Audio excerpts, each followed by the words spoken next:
Berkata pengarang Imam Ahmad Ibnu Athaillah As-Sakandari rahimahullah, nafa'ana bi'ulumi. Qurbuka minhu an takuna musyahidan li qurbih, wa illa famin aina anta wa wujudu qurbih. Artinya, bermula dekatnya engkau daripada Allah, bahwa engkau menyaksikan dengan mata hati engkau bagi dekatnya Allah itu. Jikalau tidak demikian maksudnya, maka dari manakah engkau dan adanya dekat kepada Allah Subhanahu wa ta'ala? Para muhibbin rahimakumullah, di antara istilah yang dipakai oleh orang-orang arifin adalah al-qurbu, yaitu dekat. Sebagaimana minggu yang lalu al-wusul sampai, nah kemudian dekat.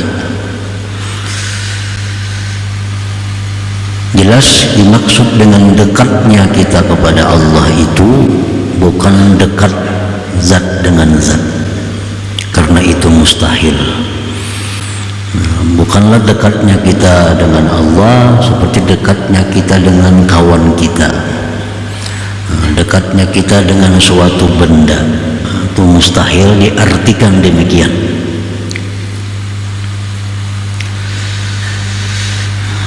Al-qurbul hakiki qurbullah minka.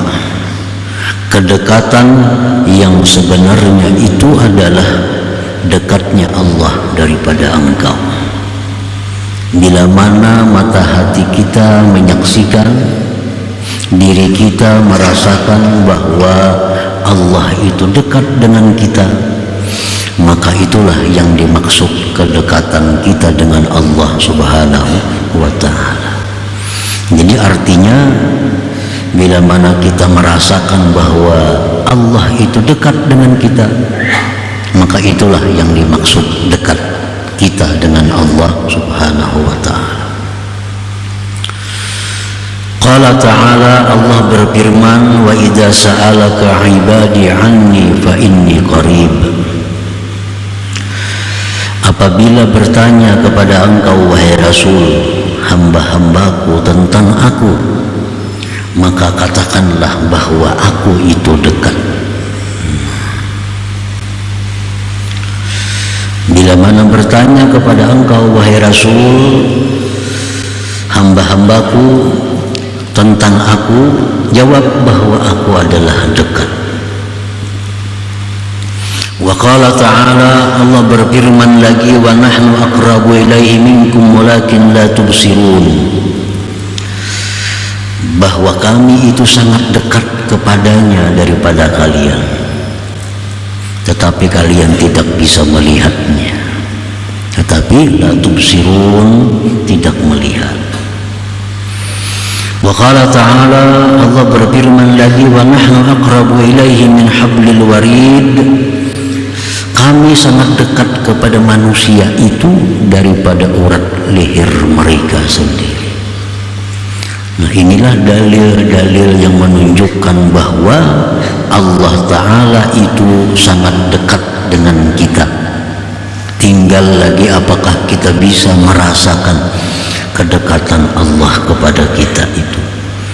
Yang dituntut dalam hikmah ini adalah agar kita bisa merasakan dekatnya Allah.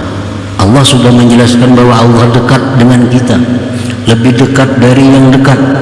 Tinggal lagi kita yang belum bisa merasakan kedekatan Allah itu. Bukti bahwa Allah itu dekat dengan kita, Allah berfirman, walaqad khalaqnal insana wa na'lamu ma tuwaswisu bihi nafsu. Kami menciptakan manusia dan kami mengetahui geritik hatinya. Allah mengetahui geritik hati kita dan apa yang kita rancang, apa yang kita perbuat, apa yang kita rencanakan di hati kita itu Allah tahu, dan itu akan Allah sampaikan kepada kita pada hari kiamat nanti dalam sahifatul amal, lembaran amal kita. Allah menjelaskan bahwa engkau pada hari anu tanggal anu ada merencanakan ini, hari anu tanggal anu engkau merencanakan itu. Allah mengetahui apa yang ada terlintas di dalam hati kita. Nah, itu bukti bahwa dekatnya Allah dengan kita, sampai-sampai geritik hati kita diketahui oleh Allah Subhanahu wa ta'ala. Allah berfirman lagi dalam Al-Quran, ya'lamu kha'inatal a'yun wa ma tukhfis sudur. Allah itu mengetahui khianatnya mata. Allah mengetahui siritan mata kita. Bisa kita menyirik kawan dihiga, kawan kada tahu pada kita menyirik, Allah tahu kita menyirik kawan kita itu. Ya'lamu kha'inatal a'yun wa ma tukhfis sudur, dan yang menyembunyikan oleh hati itu diketahui oleh Allah Subhanahu wa ta'ala. Coba kalau kada dekat, kada akan tahu, kada akan bisa mengetahui demikian. Orang yang paling dekat dengan kita pun kada tahu isi hati kita, tapi Allah tahu. Nah, itu menunjukkan bahwa dekatnya Allah kepada kita lebih dekat dari urat leher kita sendiri. Nah, para muhibbin rahimakumullah,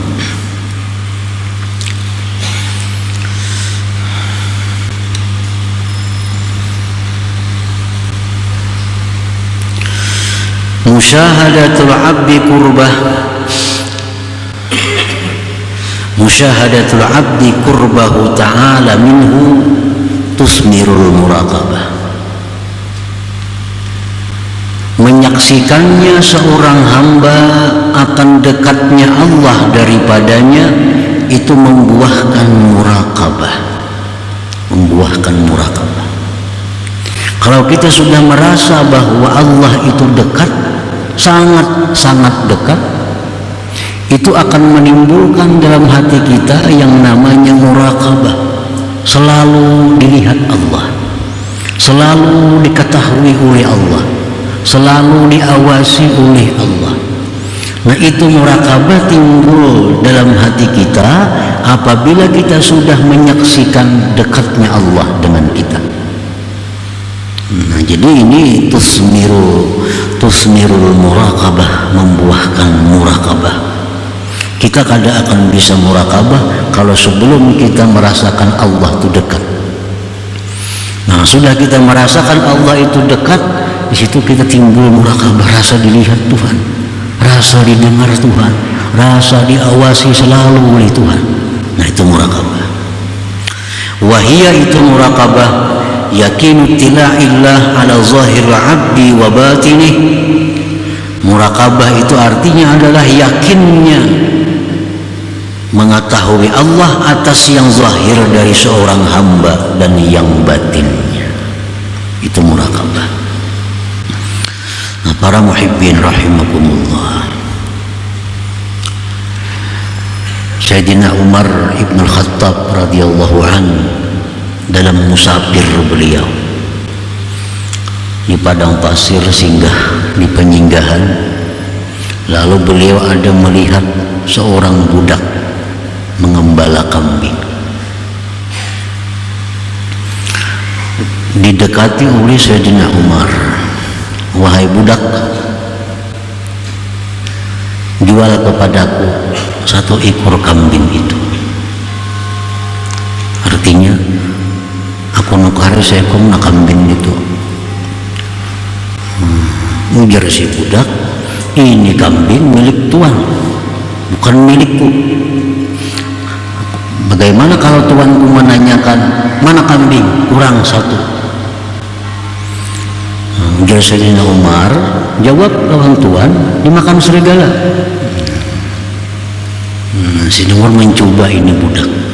Kalau Tuan nikam betakun kambing apa kurang seekor? mau dimakan serigala.